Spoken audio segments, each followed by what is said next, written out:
Hey, Dr. Mark Testa here.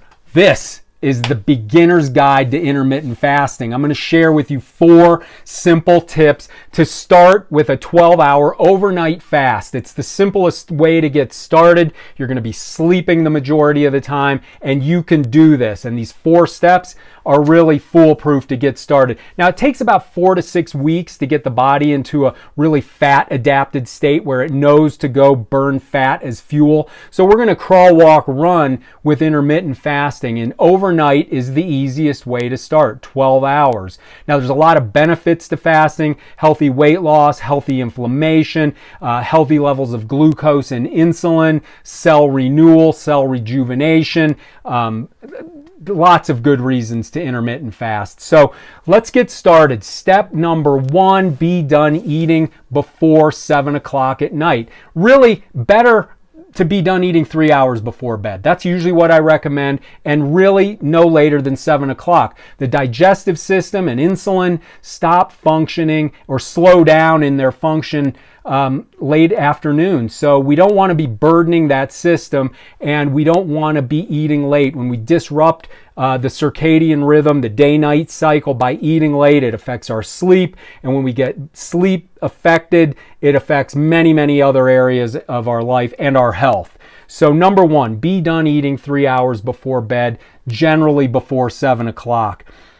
Keep your eating window to no more than 1 hour, meaning breakfast, lunch, and dinner are 1 hour eating windows. Don't extend it for 90 minutes or 2 hours or graze all day, because what we want the body to do is cycle insulin and glucose levels, because we're not overstimulating it by eating all the time. When we do that, we start to train the body through the hormones involved to burn fat. So we want to keep those eating windows no more than an hour. Now look, if it's Sunday lunch and you're with your family and you come from a big Italian family like I do and you sit around the table for 2 hours, so be it. Don't do this on a daily basis.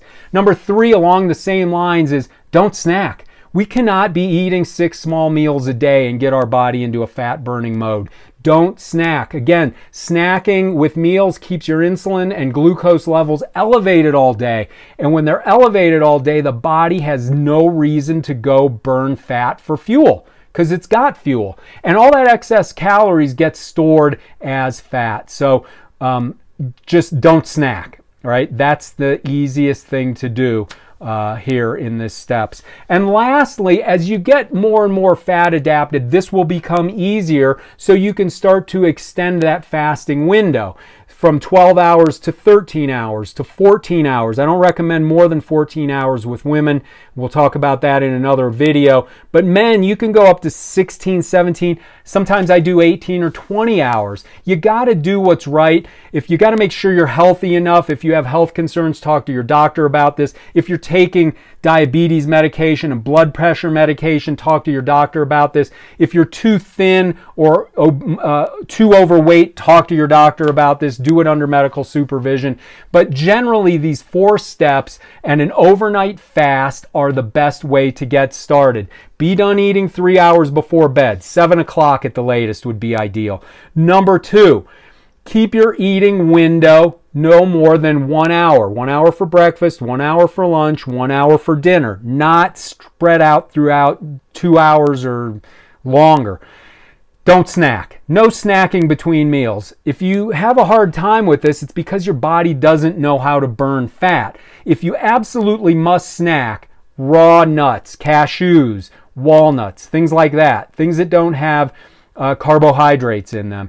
And finally, as you get better and better and more fat adapted, as we call it, you can start to extend that fasting window from 12 hours to 13 to 14 for women, and higher, even up to 18 or 20 hours for men. But make sure you're doing it healthy. You've got to drink plenty of water. You've got to eat healthy food between your fasting periods, and you want to make sure that you're doing this smart. So listen to your body. Again, if you're on medications, if you're not healthy, if you're too thin, if you're too overweight, talk to your doctor about this.